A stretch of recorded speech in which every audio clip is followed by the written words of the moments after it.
Hello, hi, welcome once again to M5's English language learning program, Let's Speak English. I'm Gav Duncan and I'm here on your TV screen to help you learn English. Now, are you sitting comfortably? Yes? Good. And are you ready for today's lesson? Yes? Good. Okay, well let's learn English together. People, come closer. I've got something to tell you. We need to learn more numbers. Why? Why, Gav? Why do we need to learn more numbers? Well, I'll tell you. Let me ask you something first. How many numbers do we know? I mean, we know that the Jackson 5 can count to 3. Pah! Child's play. But we can count to what? What's the highest number we can count to? Can you remember? Yes, you're right. You're not wrong. It's 100, isn't it? We know how to count to 100 with both cardinal numbers, and we also know the ordinal numbers, the ones we use for lists and sport, from 1 to 100. Now, there's only one problem. This is lesson 100. This is our 100th lesson. We've reached the century. Congratulations to all of you. You're all promoted to Gods of English, Blue Team. Great. So yes, at some point, very soon, we'll have to learn some more numbers. Anyway, we'll learn some more numbers soon. But today, it's time, once again, to continue our revision of what we learned in the last couple of weeks. And today, our topic of revision is comparatives and superlatives. Holy kawanga doogle flonga panic! Well done, you all remember. You are remarkable, you gods of English. I bet Darth Vader is jealous of you. In fact, I'm sure Darth Vader is jealous of you. So now we know that the Jackson 5 aren't as good as you, and Darth Vader is jealous of you. That's not bad for 19 weeks, is it? Okay, now where were we? Ah, yes, we're talking about making comparisons. Now, we all know the rules for comparative adjectives, but we also know that there are a few irregular ones. Yes, I know there are a couple of irregular words in the English language. It's true. Okay, the problem with irregular words is that they don't follow the pattern. But this also means that the answer is also simple. We have to learn them. We have no choice.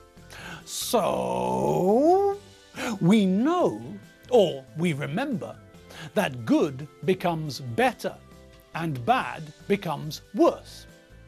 Okay, now back to what we learned last lesson. We already know that we can use comparatives to make two sentences. I am 46, Muddy is 42, Muddy is younger.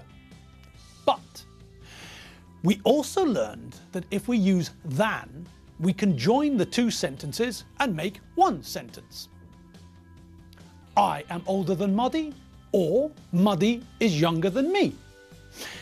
Now, we also learned that we can modify the comparison if we use a bit and much.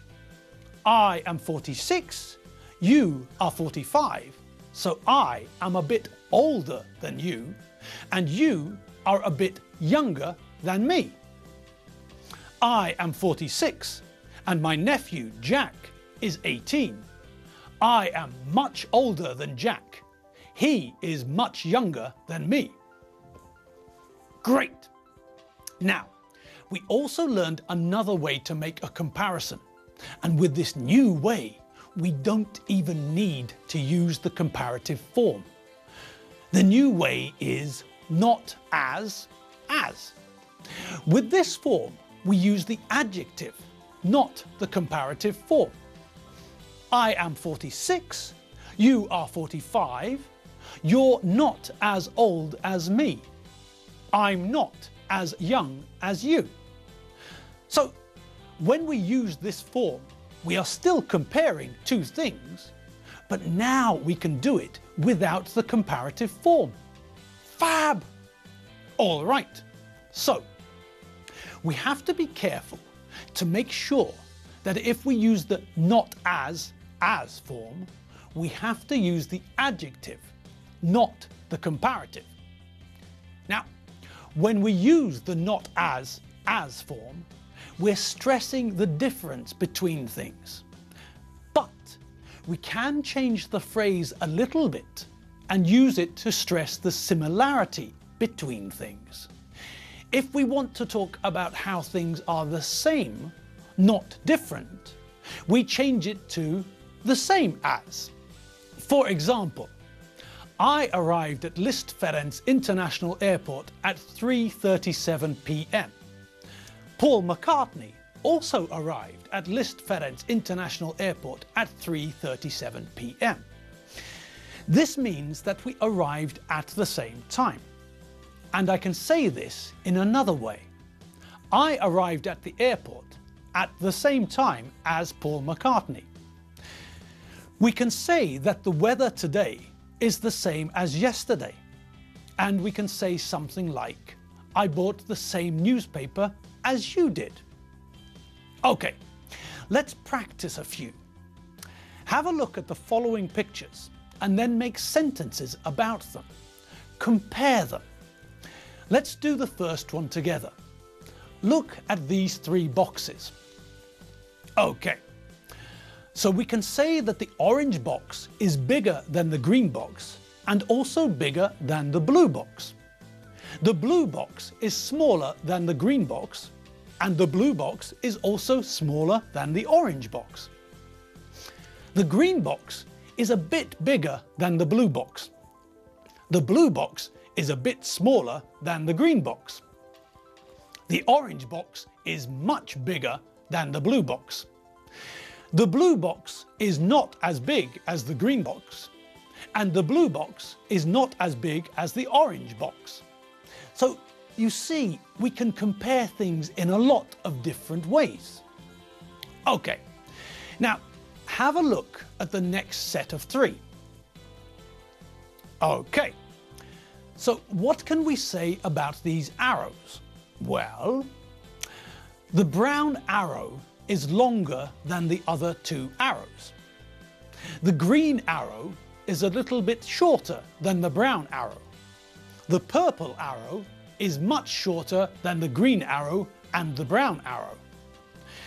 The brown arrow is a bit longer than the green arrow. The green arrow isn't as long as the brown arrow. The purple arrow isn't as long as the green arrow. Good. Now, are you ready for the next step? The next logical step? Of course you are. After all, you are gods of English, aren't you? So, onwards to glory, all of you gods on the sofa. Now, the next logical step is for us to look at the superlative. The what, Gav? The superlative.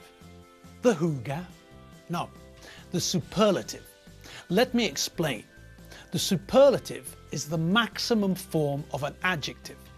It's the highest form, so it's the next logical step. If we take an adjective, big, for example, then we know the comparative form, bigger. Now, we know that bigger is bigger than big. But what's the maximum? What comes after bigger? Well, that's the superlative. That's the next logical step. Look at these three giraffes. Now, ignore the gazelle on the left of the picture. The gazelle is not important. Okay, now when we look at the three giraffes, we can use our knowledge of English to compare them. We can say that the giraffe in the middle of the photo is bigger than the giraffe on the right of the photo, and smaller than the giraffe on the left of the photo. We can also say that the giraffe on the right of the photo is not as tall as the other two giraffes. We can say that the giraffe on the left of the photo is taller or bigger than the other two giraffes. Great! Now, if we look at the giraffe on the left, we can also say that the giraffe on the left is the biggest. We can also say that the giraffe on the right is the smallest or shortest giraffe in the picture. So, big, tall, small and old are adjectives.